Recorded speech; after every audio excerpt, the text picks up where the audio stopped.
Di tengah pengusutan yang dilakukan KPK terhadap Rafael Aluntri Sambodo, muncul tudingan adanya keterlibatan artis terkait dengan tindak pidana yang dilakukan oleh mantan pejabat pajak Rafael Alun. Untuk membahasnya, kami telah bersama dengan pakar hukum tindak pidana pencucian uang, Ibu Yenti Garnasi. Selamat sore, Bu Yenti. Terima kasih untuk waktunya bergabung bersama kami di Selamat Kompas sore. Petang. Selamat sore, Mbak. Assalamualaikum warahmatullahi Waalaikumsalam wabarakatuh. warahmatullahi wabarakatuh. Bu Yenti, ini kan ada dugaan terkait dengan laporan dari IAW ini ada nama artis yang kabarnya ikut terlibat dalam dugaan gratifikasi. Kalau dilihat dari modusnya ini akan seperti apa sih Bu Yenti? Dugaan gratifikasi ya, ini kan gini ya, kemungkinannya kan memang awalnya karena KPK, kemungkinan kan ini gratifikasi. Dan kemudian kan harusnya KPK juga sudah minta LHA dari PPATK kan sudah ada. Jadi kemungkinan ini melibatkan orang lain kalau saya melihat bisa jadi kemungkinan besarnya tuh dugaannya keterlibatannya di dalam TPPU, yaitu ikut terkait dengan penerimaan gratifikasi. Jadi uang yang diterima Hmm. dari gratifikasi itu mungkin mengalir ke orang-orang itu. Mengalir biasanya apa ya, misalnya pembelanjaan, beli gitu ya. Mungkin mereka-mereka itu mempunyai, ya bisa jadi ya misalnya ada barang-barang mewah yang disita itu belinya di mana. Siapa Hmm. tahu belinya di orang-orang tertentu, berarti mereka itu dan mereka yang jual itu di atas 500 juta misalnya, dia patut menduga atau dia curiga kok beli banyak, penghasilannya berapa, tapi dia tetap terima, itu bisa jadi terlibat Ya. di situ. Atau bisa jadi sama-sama ada perusahaan orang lain kemudian yang gratifikasi ini memasukkan harta kekayaannya ke perusahaan itu. Jadi orang lain yang menerima itu, yang Hmm. menerima modal itu, setoran modal itu, berarti orang lain ini juga bisa keterlibatannya di TPPU. Kalau saya melihat mungkin keterlibatannya di TPPU, tapi bisa jadi kalau keterlibatannya di gratifikasi apakah mungkin berkaitan dengan mereka tidak mau bayar pajak dan sebagainya ya, kita nggak tahu Oke. juga nanti lihat ya. Oke, kalau dilihat dari kacamata Bu Yenti sendiri ini dugaannya TPPU, mengapa bisa begitu banyak artis yang diduga terlibat? Kalau tidak salah dilaporkan ada setidaknya 25 artis. Ya itu seperti yang waktu itu ya, investasi ilegal itu kan ya banyak ya, Hmm. artis-artis ya. Ini kita kita harus secara sosiologis harus kita lihat ya, karena artis itu jadi panutan. Jadi artis itu juga, bagaimana membuat dirinya sedemikian rupa sehingga mereka juga gampang sekali terseret menerima menerima uang-uang dari hasil kejahatan dengan cara misalnya ada pembelian-pembelian yang cepat dan sebagainya, atau dia melibatkan diri dalam dalam apa ya, ikut menawarkan apa dan sebagainya. Memang Hmm. ini fenomena seperti ini, jadi mereka juga atau mereka bahkan ya, bahkan yang waktu investasi ilegal kan mereka juga ikut dari afiliator dan Iya, iya. sebagainya. Ya.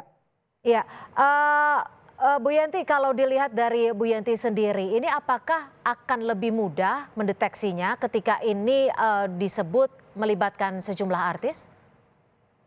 Ya harusnya kalau seperti sekarang ini ya jangan disebutkan dulu gitu ya, jangan sebutkan dulu. Kan yang melaporkan ya sudah melaporkan. Ini kan ini, sama yang 349 T itu ya, triliun itu. Jadi jangan disebutkan dulu sebetulnya karena ini kan kalau saya bukan melihat itu angka, tapi ini adalah suatu dugaan kemungkinan ada kejahatan dan kemungkinan kejahatan itu hasilnya sudah kemana mana. Nah, hasilnya kemana mana dari kejahatan itu namanya TPPU. Mhm. Jadi harusnya, jangan dulu ya 26 inisialnya dan sebagainya dikaitkan dengan, Pak Rafael misalnya, kan mereka lebih tahu, mereka yang lebih tahu, yang bersangkutan lebih tahu. Ini bahaya sekali kan mereka bisa cepat melarikan diri, bisa mungkin sembunyi dan sebagainya. Jadi sebaiknya tidak usah gitu ya. Mhm. Harusnya, masyarakat itu ya dalam satu sisi kita juga bisa hati-hati masyarakat kalau ada orang korupsi kemudian kita menerima Oke. menerima dengan gampangnya kita bisa dilacak. Oke, Tapi jadi ketika kita saran lacak jangan Anda adalah disampaikan. ada baiknya inisialnya tidak perlu disebutkan dahulu agar pemeriksaannya akan lebih mudah. Lalu, menurut Anda pengungkapannya harus mulai dari mana nih untuk memeriksa hal ini? Ya tadi kan, sebetulnya kan awalnya ini kan dari LHKPN ya waktu itu ya, terlepas itu memang munculnya dari masalah, kekerasan, penganiayaan berat gitu ya. Tetapi permasalahannya kan, eee, kemudian ada LHKPN. LHKPN kan kita desak waktu itu ya, LHKPN-nya sangat mencurigakan lah 56 M dan sebagainya. Kemudian muncul lagi angka 500 M itu dari LHA PPATK loh. Ya, jadi itu ada kemungkinan TPPU-nya. Jadi sebetulnya sekarang ini KPK sudah bisa masuk antara korupsi dan pencucian uang. Karena apa? Ada dari PPATK yang 500 M itu. Kita kan nggak lupa itu tanggal 8 itu.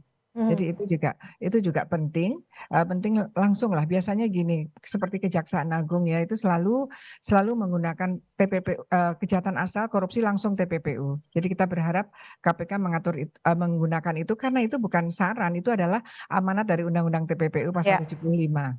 Ya, Bu Yenti, jika memang betul setelah dilakukan penelusuran ternyata ada sejumlah artis yang terlibat, lalu menurut Anda apakah Rafael Alun ini bekerja secara sistematik, tidak seorang diri atau seperti apa? Ya kalau melihat, pemberitaan itu dari 2009, 2011 ada catatan dan 2017, kan tidak mungkin ya sendirian ya, artinya pasti ada yang lain lah. Kalau TPPU itu penggunaan saja, orang yang menggunakan saja itu sudah peserta TPPU-nya, jadi dia TPPU pasif gitu. Dia Hmm. tidak mungkin sendirian gitu. Kalau berkaitan dengan gratifikasinya, kemungkinan kan sudah disebutkan, ada geng gitu kan. Nah itu kan juga harus diperdalam oleh KPK. KPK sendiri yang mengatakan bahwa dia tidak sendiri, istilahnya sudah ada partisipan lah dalam melakukan kriminal itu ya, criminal offense itu. Bahwa tadi disebutkan bahwa ini adalah dari pembayaran kos dan sebagainya, kita carinya bukan itu. Pada waktu dia bikin kos-kosan itu uangnya dari mana gitu. Mhm, Jadi mhm. jadi ke hulu, bukan hanya di hilir saja. Di hilir dilihat nanti ada penerimaan dari kos-kosan, dari ini, oke gitu ya. Tapi Ya, karena di TPPU jadi harus langsung, waktu ya. bikin kos-kosan itu dari mana uangnya di atasnya? Apakah itu berkaitan dengan gratifikasi tadi yang diterima dibuat Baik. untuk kos-kosan? Jadi, penelusurannya benar-benar harus dari hulu dan pemeriksaannya ini akan begitu besar karena Dari hilir bagi siapapun yang dari hilir menikmati Mbak dan ya, juga dari menggunakan hilir. uang ini bisa masuk dalam, TPPU, pasif seperti itu ya Bu Yenti? Terima Ya kasih. dari hilir dulu, hilir ke hulu, nanti kalau sudah ada itu baru hulu ke hilir gitu, kalau untuk Baik, orang lain. Iya, baik. terima Terima kasih. kasih Ibu Yenti Garnasi, pakar tindak pidana pencucian uang sudah bergabung bersama kami di Kompas Petang.